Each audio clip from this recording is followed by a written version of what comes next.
How you doing there? Welcome back to Babylon Talmud. Today we're studying Daf Chaf Dalet, Daf 24 of Masechta BavaMetzia, friends and friends. Yo, friends. Yo, friends. Oh my gosh. Today's been a marathon. Today's the fourth Daf I'm recording today. I've basically been doing Babylon Talmud kind of for the last, not exactly, but in some ways the last 13 hours. in some ways, not exactly straight, but fourth daf I'm recording today. I'm not going to do the whole daf, I'm not going to do the whole daf. I'm going to finish it tomorrow. No, not tomorrow, Sunday probably, but my brain is probably mush. I don't think this is that hard of a daf. Let us jump in right after this. It's going to be Shabbos and it's going to be awesome. All right, here we go. Okay. Chav Gimel Amud Beis at the two dots, 4 lines before it gets wide. 1, 2, 3, 4. I think that's 4. My brain is mush. Reb Shimon ben Elazar Omer v'chulei. So Reb Shimon ben Elazar had said that if it was on Puria, so Eino Chayiv L'Hachriz. The question is what's on Puria? My on Puria. Amar Yehuda Omar Shmuel Kelim Chadoshim Shelo Savaiton Ayin. It is new stuff that you haven't yet had a chance to have a good look at. But Eichidami, I don't understand. Is bu simin. If there's a simin on it, Kilo Savaiton Ayin Mai Have. So even if you didn't have a good chance to look at it, who cares, right? If there's a simin on it, who cares that you didn't have a good chance to look at it? You're still you gotta announce it. Right. Even if it was, I guess, not new enough that anybody, if it was so new that nobody could have had a chance to have a proper look at it, but still, if there's a siman on it, you gotta announce it. Delays bu siman, and if there's no siman on it, so kisavaiton ayin mai have. Even if somebody could have had the opportunity to have a good look at it, who cares? There's no siman on it, so look at it all you want. You won't be able to tell that. Nobody will be able to claim it. So the olam delays bu siman. Okay, so really it's talking about there's no siman on it. Okay, so if there's no siman on it, then I would think that I should not have to announce it. But nafkemine le'adure letzurba merabonon betvius eino. The difference is, do we have to be concerned that maybe there's a Talmud Chacham, maybe a Talmud Chacham lost it, a Talmud Chacham who can identify it by just by looking at it and saying, yes, I recognize this. So vaitona ayin, if there was an opportunity that somebody could have had a good look at it, well then kimle bigavayu umadrinon lay.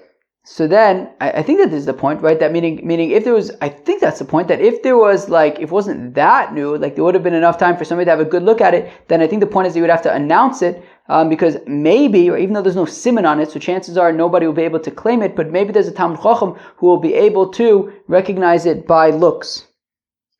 But if there's no siman on it and it's so new that nobody could have had a chance to have a look at it, so lo kimle bigavayu, so then even the Talmud Chacham won't be able to identify it, and v'lo ma'ajrinan le, we won't give it back to anybody, and therefore einu chayiv l'hachriz, you don't need to announce anything. To Amar Yehuda Amar Shmuel behanitlas mile avide rabbonon de mishanu b'milayu. In the following 3 ways, the rabbis kind of change their words. They might say something which is, let's say, not totally accurate, but there's a reason for it.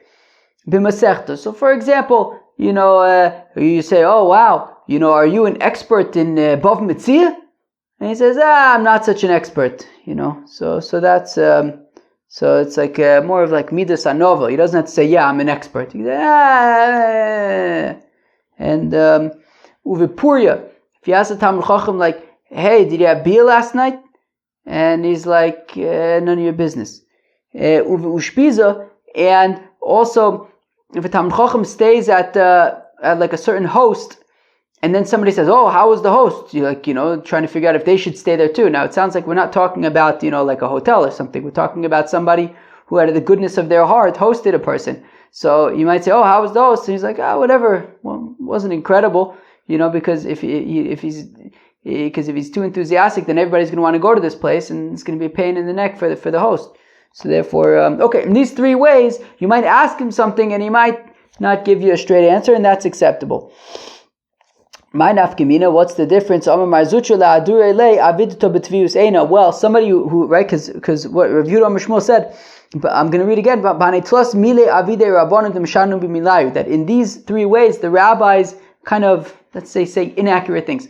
So, and that's totally acceptable. And the point being, let's go weiter for a second. If we know about this person that he always tells the truth, but in these three specific areas, he, let's just say what it is, Mishani b'milai, he changes his words. I don't know how else to say it. So I think lying is overkill. He changes his words.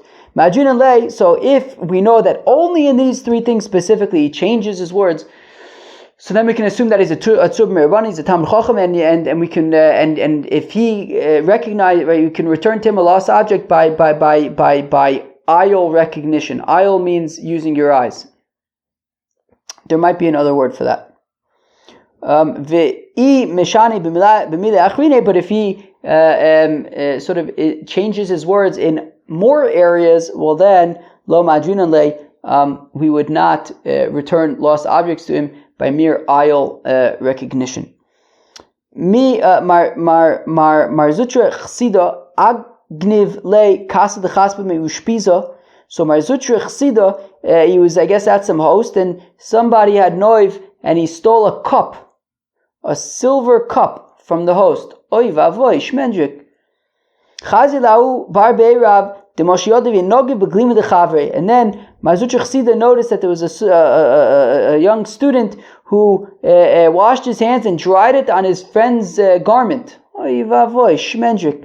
Omar hainu hai. So Marzutra chsida said, this is the culprit. Clearly, he does not care about other people's property. Kafte v'odi, so they chapped him aran, and he admitted it. Shmendrik. Tanya umoder Reb Shimon ben Elazar admits bekelim chadoshim shesavaiton ha'oyin, with new vessels that one could have had enough of an opportunity to look at them properly. Let me just make sure I'm translating this correctly. Yeah, I think that's correct. That he's had an opportunity to kind of look it over and get to know it. Okay. So shechayv lachris. So in that case, he would have to make an announcement that he found an item. And these are examples of new vessels that a person would not have gotten accustomed to. She'eno chayv lachris, that you don't need to announce about. Kigon, for example, bade machtim v'tzinorius. Branches that have, needles on them, and forks that they use for spinning something. Gold? Spin gold? Okay. And strings of axes? What's a string of axes? Well, those things you don't have to announce. So these things that they said, when are they permitted? When do you not have to announce them? If you found them, just one of them. But if you found two of them, then you have to announce it, because as we learned, I think it was yesterday, that minyan is a siman, that just number is a siman. So that could be, if a person says how many of them he's lost, so we could announce it. He could claim it. My bade, what are bade? Soche, branches. Va'amai karule bade. Why do they call it bade? Davar detalu bei mide bad karule. That's something that you hang stuff on is called bad. Ki'ahud etnan, awesome, like we learned in Masechta Sukkah, al echad bad echad, that when we're talking about arovis to use on Hoshana Rabbah, so one opinion is that could even have one leaf on one branch. Okay, so bad is a branch. And Reb Shimon ben Elazar would also say, Hamatzil, somebody who saves epis, mina ari, from a lion, mina dove, from a bear, mina nomer, from a leopard, mina bardlos, from a hyena, umin zuto shel yom, or from the current of a sea, umishluliso shanar, or from the overflowing of a river. Hamotze Besrata uflatio gedola, somebody who finds in some big public area, uv'chol makom sharab metzuyin sham, and any place where there's lots of people. Hare elu shalo, he can keep it because whoever loses it there is miyaesh in these places. Give all the wait 1 second. Let's do a shtickle Babylon. This is going to take us at least until I'm going to stop today and pick it up on Sunday. But yeah, this concept of that Reb Shimon ben Elazar says that that if you lose something in a place where there's lots of people over there, so then hare elu shalo. Then he can keep it. All right. So Ibayus asks the kasha, "Kikam Reb Shimon ben Elazar, when Reb Shimon ben Elazar says that if you lose something in a place where there's a lot of people, so then hare elu shelo birov kanainim, is that specifically where the majority of the people over there are kanainim? Aval birov Yisrael, but if most of the people over there are yidden, lo, then he would not say that he could just keep it hare elu shelo, but rather chayv la'achris. Oduma afilu birov Yisrael nami omar, or maybe even where the majority is yidden, still hare elu shelo. Im timtzalomar afilu birov Yisrael nami omar, and if you say even in a place where the majority are yidden, hare elu shelo, pligei rabbanon ole, olo pligei. Do the rabbis? What's the rabbi's opinion over here? Do they agree with Reb Shimon ben Elazar? Do they argue with Reb Shimon ben Elazar? V'im timtzalomar pligei, and if you say that they argue, birov Yisrael vadai pligei, birov Kananim. Wait, what? Okay. So birov Yisrael vadai pligei. So if you say that the Rabbanan do in fact argue with Reb Shimon ben Elazar and say that even in a place where there's lots of people around, still chayv la'achris. So then, so certainly they argue if we're talking about birov Yisrael chayv la'achris, birov kanainim pligei or lo pligei. But what about if it's birov kanainim? Would they agree with Reb Shimon ben Elazar that hare elu shelo? V'imtin tzalomer pligei, and if we say that they argue also by rov kanainim, so then afilu birov kanainim, so halacha kimoso and halacha kimoso. Okay, how do we paskin though? Do we paskin like Reb Shimon ben Elazar that hare elu shelo? Do we paskin like theoretically like the rabbis who would say chayv la'achris? Imtim salom halacha kimoso. And if we say that the halacha is like Reb Shimon ben Elazar, davka birov kanainim, is it davka when it's rov kanainim we hold like Reb Shimon ben Elazar who says hare elu shelo? Oh, afilu birov Yisrael, or maybe even if we hold like Reb Shimon ben Elazar, it's even birov Yisrael when there's a lot of people around and it's a place where it's a majority of Yidden, so then hare elu shelo. So a lot of questions. I think we asked 5 questions. Like, Reb Shimon ben Elazar says when there's a lot of people around, so hare elu shelo, is that davka rov kanainim? What about rov Yisrael? Do the rabbis agree? Do the rabbis argue? Do the rabbis maybe only argue by rov Yisrael, but maybe agree by rov kanainim? Maybe they argue there too. Maybe we pass Reb Shimon ben Elazar. Where do we pass Reb Shimon ben Elazar? Ay vavoy. A lot of kashas. Let's go weiter. Where are we? Tashma, come in here.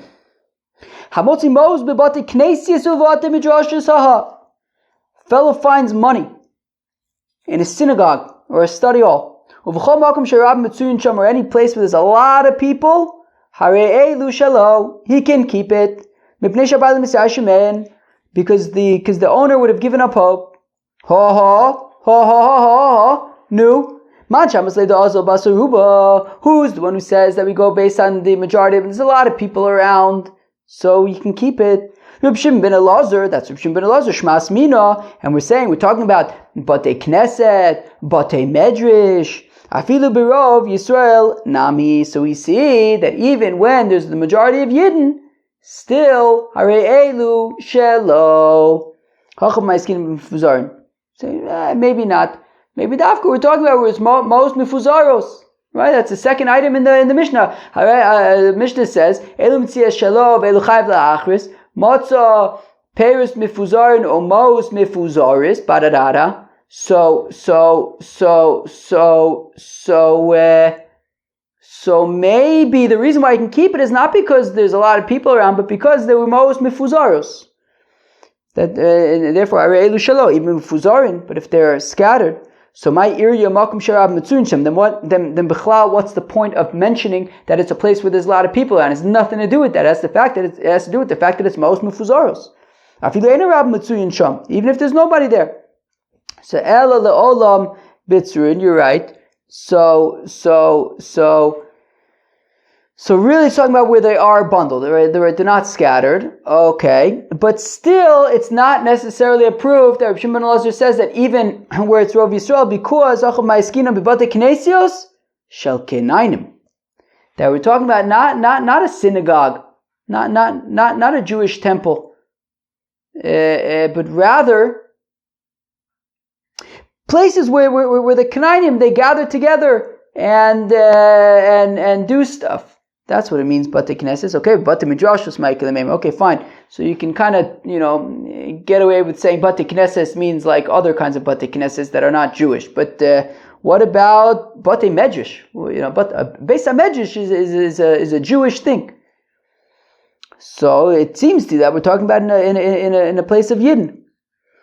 So, Batei Midrashos Didon, sure, obviously, yes, you're right. A Beis HaMedrash is a Jewish Indian, but the Yazve Bu Knainim, but the Knainim provide security. And for some reason, I guess the assumption is that therefore they're the majority, I guess. Okay, but fine. All right, but still, we're unwilling to say it's a place of Rov Yisraelim, and Davka Reb Shimon ben Elazar says that Arei Elu Shalo in a place where it's Rov Knainim. Okay, so once already you're saying that we're talking about a Beis HaMedrash, but there's Rov Kenainim Darin, so Batei Knesses Nami, so Oichid Batei Knesses Didon, you could say it's ours, it's a shul, the Yazvi Bu Kenainim, but there are Kenainim over there. Okay, fine. So we haven't succeeded in proving that Reb Shimon ben Elazar would say even by Rov Yisrael. We're still trying to say that it's even that it's specifically Rov Kenainim. Okay, fine. Trying to decide if I should change the, I don't know, how much more time do we have over here? Maybe 10 minutes? That'll be close. Alright, whatever, I'll switch it. Tashma. Motze ba Aveda. Okay, so if you have a city where there are Yidden and Knainim both living there, Imrov Yisrael, so if you find a lost object, if the majority is Yidden, Chayv lahachris, then you have to announce it. Imrov Knainim eino Chayv lahachris. But if the majority are Kenainim, then you don't need to announce it. Man Shamas Leida Amar Azlina and Basaruba. Who's the one that says that we go based on the Rov? Reb Shimon ben Elazar. This is Reb Shimon ben Elazar. Shmas Mina. Kikam Reb Shimon ben Elazar Rov Kenainim. Aval Rov Yisrael lo. So we see that Reb Shimon ben Elazar is talking about when it's the majority of Kenainim, because that's where we say Eino Chayv Lachris. But if Rov Yisrael Chayv Lachris, so we see that when Reb Shimon says that if there's a lot of people around, so Arei Elu Shalo, it's Davke Brov Kenainim Benat Brov Yisrael. To which the Gemara says, no, Hamani Rabbanani. Actually, you could say that this brayso is not Reb Shimon ben Elazar; it is the rabbis. Reb Shimon ben Elazar would say that even Brov Yisrael, also Eino Chayv Lahachris and Arei Elu Shalo. So fact the Gemara, but then Tifshot Mina de Module Rabbanon Reb Shimon ben Elazar Brov Kenainim. One of our questions, I think the 5 questions that we asked earlier was, do the rabbis agree with Reb Shimon ben Elazar? And if they disagree, so what is that? Do they only disagree by Rov Yisrael? What about Rov Kenainim? Well, if we're saying that this brayso is the rabbis, so does that mean that we have an answer to one of our questions, that the rabbis disagree with Reb Shimon ben Elazar, but only by Rov Yisrael, but they agree by Rov Kenainim? So the Gemara says, wait, no, we don't have an answer to that question. Ela la'olam, Reb Shimon ben Elazar. Okay, so it is Reb Shimon ben Elazar, but still, fa'afilu b'Rov Yisrael nami. Still, I would say that even by Rov Yisrael, Reb Shimon ben Elazar would say Arei Elu Shalo. So why do we say over here that by B'Rov Yisrael Chayv la'achriz? V'achav ma'iskinun b'tomun. Because here we're talking about where it was hidden. The lost object was hidden, and therefore you have to consider that maybe somebody hid it away, and therefore you can't take it. But if it was hidden, then he shouldn't have taken it in the first place. Like, Okay, it's very nice that you're announcing it, but you shouldn't have taken it in the first place if it was hidden. But it's not. And after all, we learned in the Mishnah, Matzah kli ba'ashba mechusa lo yigavo. If you find a vessel in a garbage heap, if it's covered, do not touch it because somebody left it there. Megula no telumachos. If you find it there, if it's revealed, if it's exposed, so then you can take it and announce about it. So why was he touching it in the first place? And for the Gemara, Kedamar Papa, like Papa says, ba'ashba she'ena asuya lefanos. It is a garbage heap that was not expected to be cleared away. It's not usually cleared away. It usually just stays there, and therefore somebody hid something over there. Ooh, I hope it didn't hit anybody there. V'nimlach alei, and then the owner decided that they're going to lefanosa to clear it away. So it's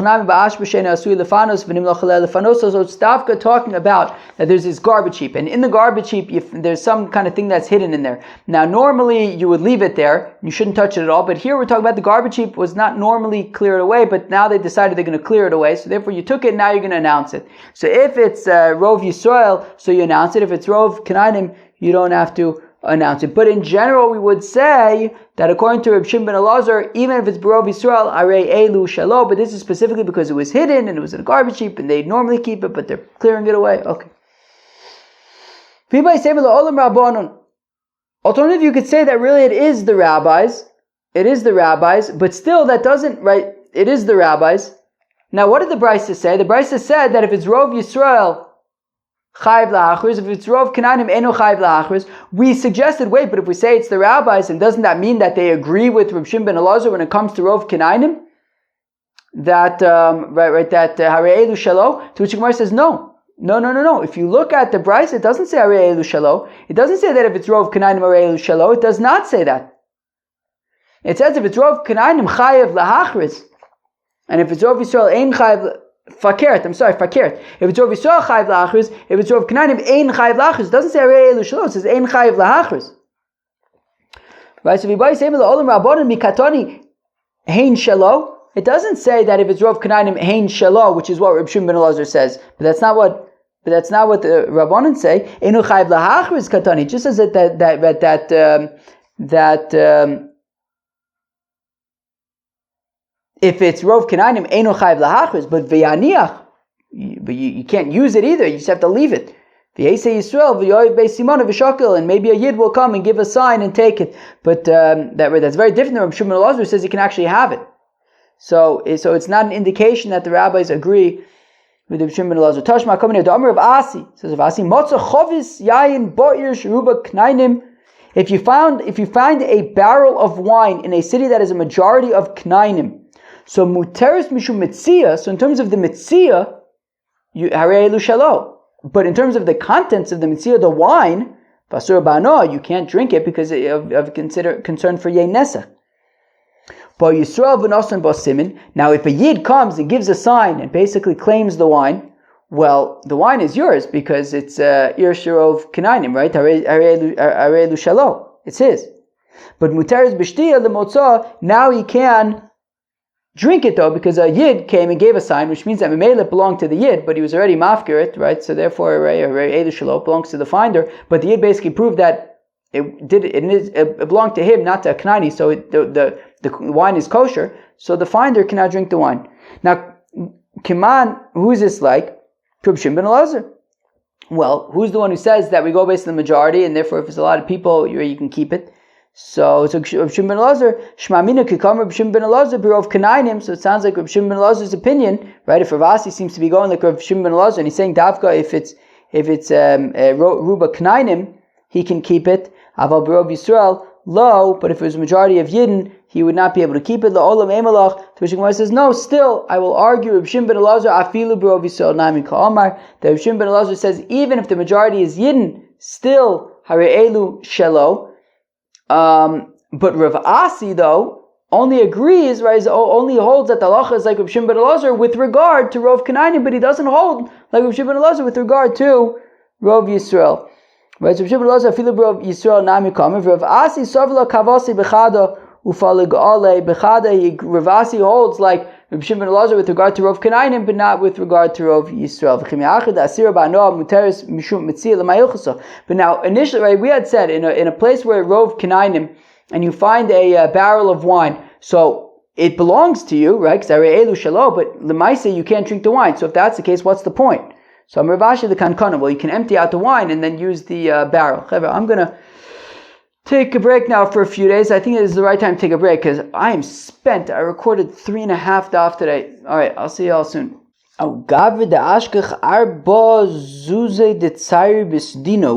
Okay, sounds like fun. A certain fellow, he found 4 zuz that were wrapped in a cloth. Oh, wow, sounds very interesting. V'shadu b'nar biran, and they were thrown in nar. It sounds like a mystery. There was a cloth with 4 zuz in it, thrown into nar biran. What do you think the story is with this cloth? With the money? Very intriguing. Also, the comment of Yehuda, so the finder comes before Yehuda. Amarle, and Yehuda says, Zil achris, go and proclaim, like, hey, I found it. Is it yours? Prove it. Vazuto shayamu. Why does he have to proclaim it? Isn't it like the middle, right? Isn't it it's like swept up by the sea? So why should he have to proclaim it? Should be shalo. Areelu shalo. Shiny Narbiron. Narbiron is unique. And Kevin the maskil loy miyayish. Since there are obstacles, there are dams and things, so the people are not miyayish because they assume that somebody will find it. All hope is not lost. Varuba Kanainim Ninu, but isn't the majority of the people in the area Kanainim? So it sounds like we have a kind of public area with a lot of people. Most of them are Kanainim, and still we're saying Chayiv lahachris. Shmamina and halacha Kabshim ben Elazar. So that sounds like the halacha is not like Kabshim ben Elazar. Afilu b'rev Kanainim, even when the majority is Kanainim, we do not paskin like Shimon ben Elazar. Shiny nar biran, to which we say no, nar biran is different. That even though there's a lot of knainim around, but the Yisrael sachrule, Yisrael karule, that the Yidden, I think that they dug it and they also dredge it. They they damned it, and they also removed the things from the dam. So even though the majority of the people over there are Kanainim, but most of the people involved with the river, though, with damming the river, with removing the things from the river, they're all Yidden, and therefore, I guess the person doesn't give up hope, and you have to be machrizit. Kevin Yisrael Sachule, Emer mi Yisrael Nofal, V'chevin Yisrael Karule Lo Miyayish. Okay, so since the Yidden are busy damming it, so therefore I guess we have to assume that it fell from a Yid. And because it's the Yidden that kind of fish things out of there, so you wouldn't be miyayish, and therefore you have to announce it. All right, sounds like fun. So if Yehuda was Shakal and Oslin, he was going after Mashmuel. He was walking behind Mashmuel in the cereal shuk. Here in Shuk Machne Yehuda we have the Iraqi shuk. What else is there? There's the shuk, there's the open shuk, there's the closed shuk, there's the Iraqi shuk. I feel like there's another shuk also that I don't go to, like one of the sections of the shuk. I feel like actually right opposite the Iraqi shuk, there's another section of the shuk that has a name. I just don't know what it's called. Hillel, do you know what it's called? I feel like it has a name. Or maybe Rabbi Yisrael. Any of the Chaver from Nachlaot know what the shuk it's like where Café de Paris was back in the day. Well, what's that area called? I don't know. Akoponim. So Yehuda was walking behind Mashmuel in the cereal shuk. Okay. So Yehuda asks Shmuel, he says, what if someone were to find a wallet over here in the cereal shuk? So Shmuel says, well, he can keep it. But what if then a Yid comes and gives a sign? So Shmuel says, well, then he needs to give it back to the Yid. Tarte. So review this as wait. How aren't those two mutually exclusive? On the one hand, if Harielu Shalo, if it's his, then he doesn't need to give it back to anybody. So then why are you saying that if a Yid comes to give a simon, he needs to give it to the Yid? It's already his. So Omar le lifnim mishur sadin. So Shmuel says no. When I said that if a Yid comes and gives a sign, so you should give it back to him. He doesn't have to give it back to him because said Harielu Shalo. But if he wanted to be a nice guy about it, if he wanted to go beyond the letter of the law, so he would return it. If the guy gave a simon and proved that it's his, he would return it. Like Shmuel's father, I think it's Shmuel's father, he found donkeys in the middle of the desert. And nonetheless, I guess even though they're in the middle of the desert, and I guess the assumption is the owner would have been mafkir, I guess. Nonetheless, and Avua de Shmuel returned it to their rightful owners a year later, beyond the letter of the law. Rava was walking behind Rav Nachman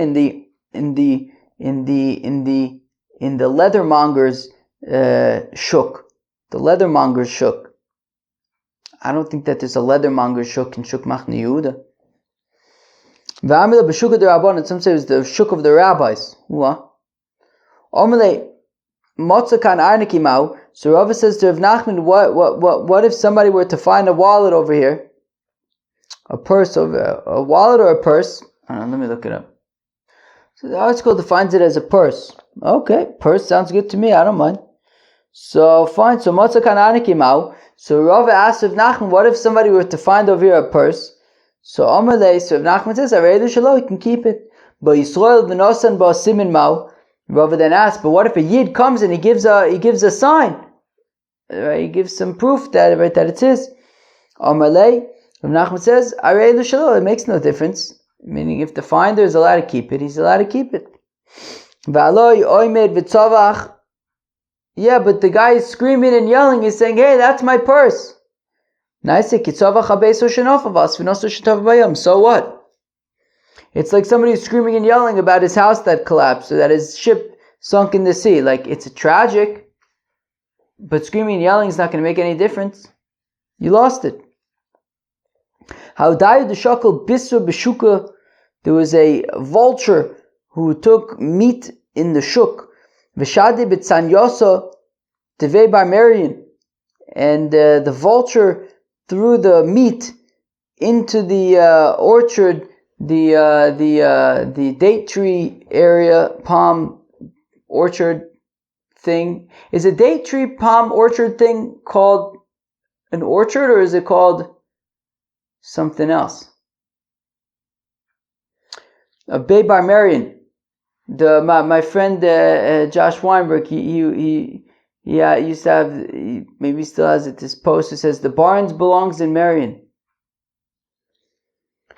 Also the comment of Abaye, and so I guess Bar Marion comes to Abaye because he wants to know, can he eat the meat?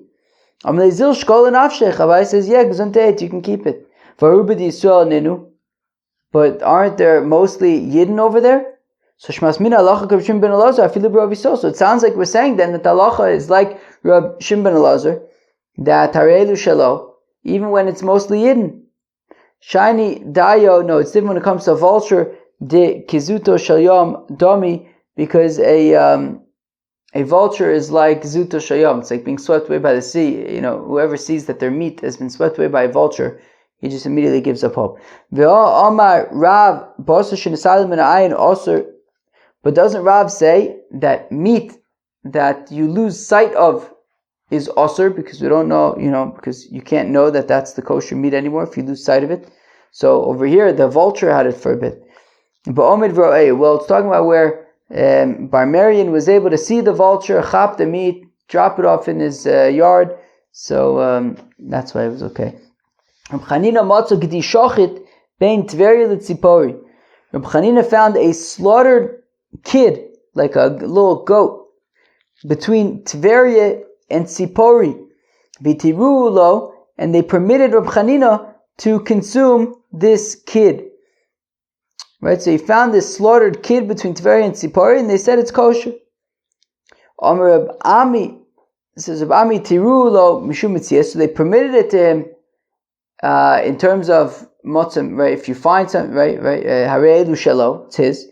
Reb Shimon ben Elazar, like Reb Shimon ben Elazar, who says that was a bunch of people over there. So harei elu shelo. Mishum shchita, and in terms of shchita, that we say it's kosher, they can eat it. Reb Chananya b'no Shab Yosef Glili D'Tanya, like we learned about Arisha Avdulo Gedoy v'Tanagolav. If a fellow lost his kids and his chickens, V'alachu Mitzoin Shchutin, then he goes and he finds them and they're slaughtered. Rabbi Yehuda Oser, Rabbi Yehuda says Oser. Reb Chananya b'no Shab Yosef Glili Matir, whereas Reb Chananya b'no Shab Yosef Glili says that it's Mutter. Amar Rebbe says Rebbe. So says Rebbe that I understand Rabbi Yehuda's opinion. Right? Rabbi Yehuda's opinion makes sense to me. If you find the kid slaughtered in a garbage dump, because there that's where you throw nevelas. And like Reb Chananya ben Elazar, when you find it in a domicile, in a home, I think a domicile is a home. All right, fine. Okay, what was you saying? Okay, fine. Okay, and therefore you can eat this meat. Fine, like I'm starting to get tired, but it's okay because we only have like another 4 lines left. I'm definitely not going to be recording another daf right now. I would have no short-term memory. So from the fact that we're saying that Reb Chananya can consume this kid that was slaughtered, so it must be that we're in an area where there's a majority of Yidden. Therefore, that's why you can assume that it's slaughtered properly. So we see that the halacha is like Reb Shimon ben Elazar, even where it's a majority of Yidden. Amar Rava says Rava, Rav Kanainim, Rav Taboche Yisrael. Says Rava, no, it's actually a place where it's a majority of Kanainim, which is why we say that you can keep it. It just happens to be that the majority, even though it's a majority of Kanainim, the majority of slaughterers are Yidden, and therefore you can assume that it's kosher. But it wouldn't necessarily prove that we'd pass on Rishon ben Elazar even B'Rov Yisrael. Where am I? Reb Ami Ashkach Pargias Shchutis Ben Tveria L'Tzipori. So Reb Ami finds slaughtered Pargias, I guess little chickens, slaughtered between Tzipori and Tveria. Also the Kamid Rabasi comes to Rabasi. Ve'amrila the Kamid Reb Yochanan, some say to Reb Yochanan. Ve'amrila Bein Midrash, some say went to the Beis HaMedrash. Ve'amrulei, and they said to him, Zil Shkol Nafshech, you can take this meat for yourself. Okay. Rabbi Yitzchak Nafcha Ashkach Kibora de Azle Bei Azluye. So Rabbi Yitzchak Nafcha found these ropes and stuff that the trappers I think use for like making their traps. Also, Rabbi Yochanan, he came before Rabbi Yochanan, V'amila ben Bei Midrash V'amila Zil Shkol Nafshach, and he said you can go and take it for yourself. And the assumption that it seems that the assumption is that most of the people around there are Kanainim, and therefore you can go based on the Brov Kanainim, and you can keep it. All right, friends, that was Daf Chav Daled, Masechta BavaMetzia. Hope you enjoy. Peace out.